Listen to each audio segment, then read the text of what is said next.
today, I want to talk about raising your baseline, because I really, really want everybody to take this away with them for their business and for their life. So, how to raise your baseline. What's your baseline? We're going to take this as our graph of mood. Yes? You want to live here, neutral contentment. This is where you feel kind, you feel calm, you trust, you have gratitude, you have flow, right? And then as you go through your day, week, year, life, ideally you would want to be in here. This is the kid zone. This is when you're happy like a little kid. This is where everything is magical, right? But daily life, we have agitations. So up here, right under this line, that's like irritation. That's, something a little, something starts to dip you out of this neutral contentment, and you have this agitation. Down at the bottom, well, here in the middle, you have your anger, your mania. That's actually like happiness, but out of control, like overjoyed.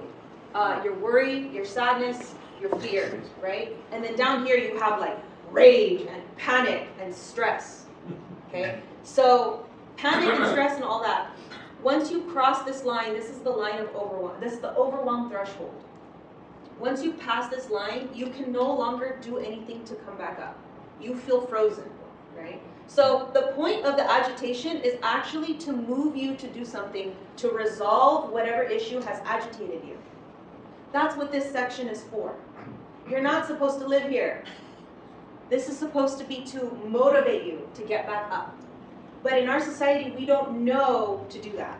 And so I'm gonna show you what that looks like on a graph, because graphs are awesome, right? So this is where you have a happy baseline, and this is your actual mood. So it dips down, somebody cuts you off, in traffic, you're and then you keep driving, and everybody else is kind of polite, and you're having a pretty good day, and you go back up to your regular baseline, right? And then something happens with, at work, and a client is just stressing you out, and it just dips, and it stresses you out pretty bad, and you almost want to let's just give up on this client because, oh my God, I can't handle the stress of this whole thing, right?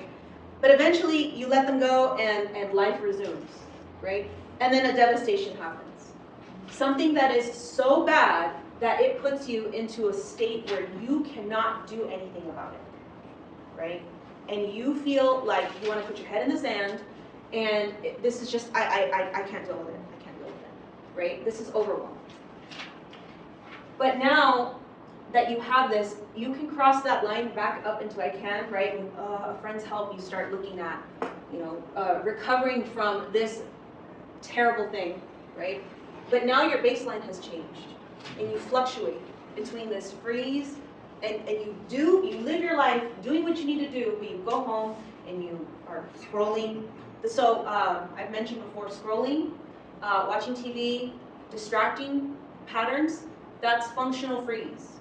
That is you living in this life, or in this part of life, where you need to detox, but it's not a true detox because you're not getting those brain chemicals that would help you detox, right? So this is now your new baseline, and so this is how you live functional freeze, right? You can move this baseline back up to this and that's everything that we all know how to do. That is connecting with people, that is doing the meditations, that is doing, and here's the thing, you don't need to do it all at once perfectly every day, every time.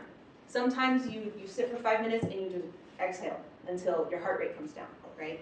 And doing that little by little, you build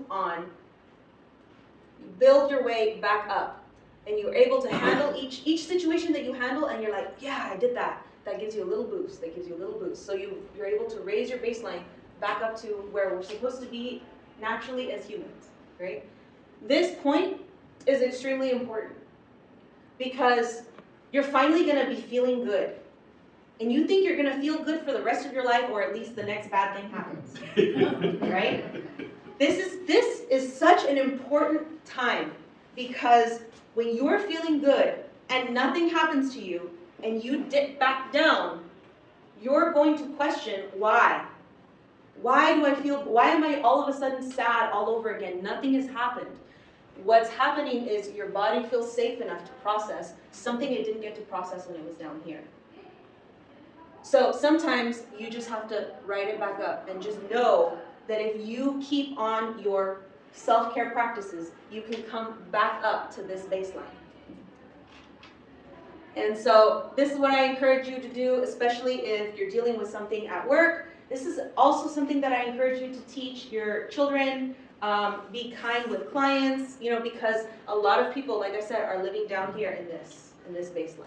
So now you have this awareness of what baseline is, right? So real quick, just take a look at these words again, right? Because when you're in anger, what can you do? You can even write this down. If I'm angry, how can I get back to a state of kindness? How can I be kind to myself that will dissipate this anger, right? If I'm overwhelmingly excited, right? And this looks like too much,